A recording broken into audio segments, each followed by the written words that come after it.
दामथामरमै Kailashahar बखास्तेओ कक्थमा थुमनायरंनि सिदिन डेमनस्ट्रेशन पान्डालवा जिजाखा पान्डाओ मानजाखा editor आजकेर फरियादनि Sannihit देब्रय headlines त्रिपुरानि अजामा Pranab सरकार news बेंगारनि अजामा सेबक बतरचारिया तै जुदा जुदा आदं रक पान्डाओ मानजाखा पान्डानि बिसिंतै हास्टेनि कक्थमा थुमनायरकनो गोरों गोरों थायनो सागनांया हानां पिनां दाम रकमुं रोजागै दंगो फियाबा अबनो कितिङिनो दिनै कैलाशहर बखास्तेओ दामथामरमै सिदिन डेमनस्ट्रेशननि पान्डालवा जिजाखा हास्टेनि कक्थमा थुमनायरंनि बागै गोराक नायकलमुं रोना नेंथुन नायमोथां बदल रकनि फाइजिंतै हिनिनो पान्डा ख्लाइजाखा तै तामसाका आजकेर फरियादनि एडिटर सनित देब्रयनि खुबतै खोनावैनायदि हास्टेनि हिलुकरक এই বলেছেন যে তালিবানি কায়দায় জমায়েত হয়েছে এবং সেই জমায়েত থেকে আমার বাড়ির সামনে কুৎসিত ভাষায় অদর্য ভাষায়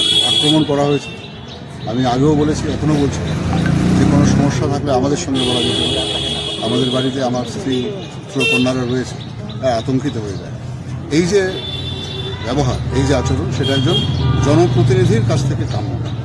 আর সুরক্ষার যে প্রশ্ন আপনি বলবেন, সেই প্রশ্নে বলে আমরা গর্বিত যে এই দেশের প্রধানমন্ত্রী নরেন্দ্র মোদী, আমরা গর্বিত যে এই রাজ্যের মুখ্যমন্ত্রী মানিক সাহা, আমরা এখন পর্যন্ত যতটুকু আমরা সুস্থিতির মধ্যে রয়েছে, সেটা কৈলাসহরে থেকে বা ঊনকোটি জেলায় থেকে আপনারাও জানেন যে এই সুস্থিতির অনেকটাই প্রধানমন্ত্রী মোদী এবং মুখ্যমন্ত্রী মানিক সাহার দেওয়া।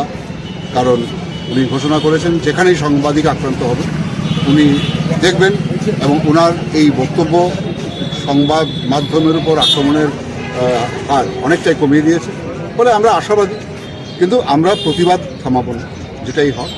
ওনার দুর্ভাগ্য যে এইরকম দলের মধ্যেই এমনি একটি লোক বিধায়ক, উনি গেরুয়া পতাকা ব্যবহার করে, মানে দলের পতাকা ব্যবহার করে এবং জয় শ্রীরাম ধ্বনি দিয়ে একজন সম্পাদককে আক্রমণ করতে চলে যাচ্ছেন।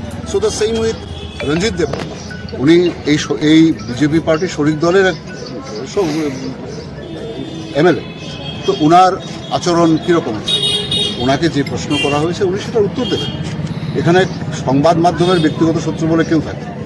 আমাদের দেশের সংবিধান বিশ্বের সুন্দরতম সংবিধান, বৃহত্তম সংবিধান, এবং এই সংবিধানে আমাদেরকে অধিকার দিয়েছে to united together and to protest any principle of the government. এবং আমরা এখানে একত্রিত হয়েছি।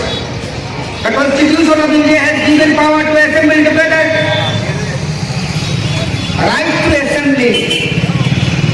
এটা আমার সংবিধান ছিল, অধিকার, তাই আমরা একত্রিত হয়েছি। কিন্তু কেন হয়? সাংবাদিকরা তো এখানে গণঅবস্থান করার কথা নয়।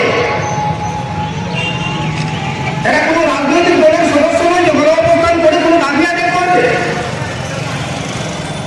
এটা কাজ হলো সংবাদ সংগ্রহ করা, কিন্তু আজকে তারা নিজেরাই সংবাদ হয়ে গেছে।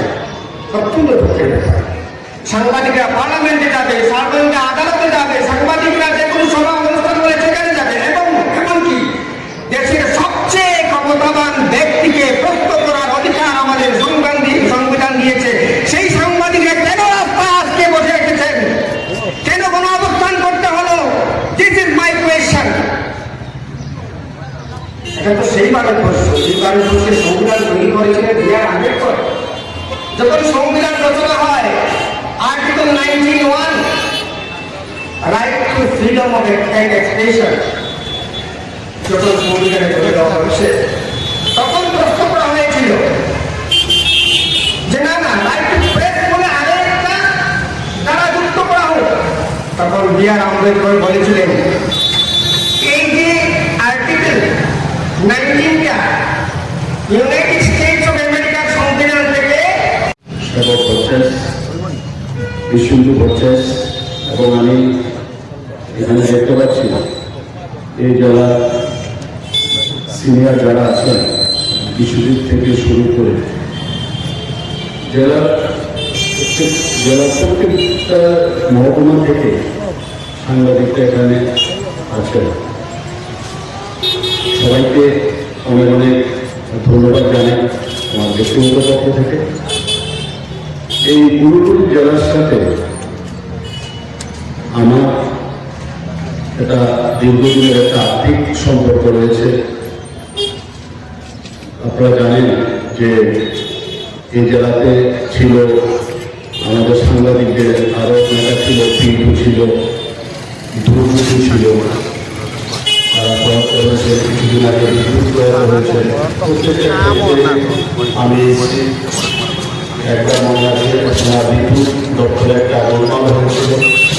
আমি সেবক বাবু সেদিন রওনা দিয়েছিলাম। 9টা সাড়ে 9টার দিয়েছে আমরা হসপিটালে কথা বলি। প্রত্যেকটা ঘটনায় এবং প্রত্যেকটা আপনাদের আন্দোলনের শরীর থাকার আমরা চেষ্টা করি। আপনারা আজকে আয়োজন করেছেন এই জেলার সাংবাদিকরা আমাদের কথা বিবেচনা করে আপনাদের অনুদানে ধন্যবাদ জানাই। যারা শুনছেন তারা ইতিমধ্যে আপনারা জেনে গেছেন যে কি কারণে আজকে এই গণঅবস্থানের আয়োজন করা হয়েছে। সাংবাদিকদের যে আন্দোলন, আপনারা যদি প্রেক্ষাপটটা একটু জানেন, যারা সিনিয়র সাংবাদিকরা আছেন বা যারা নতুন এসছেন, আপনারা সবাই কম বেশি জানেন। একটা সময় গেছে, কারণ আজকের দিনটা হঠাৎ করে আসেনি, একটা সময় গেছে সাংবাদিকদের সংবাদপত্র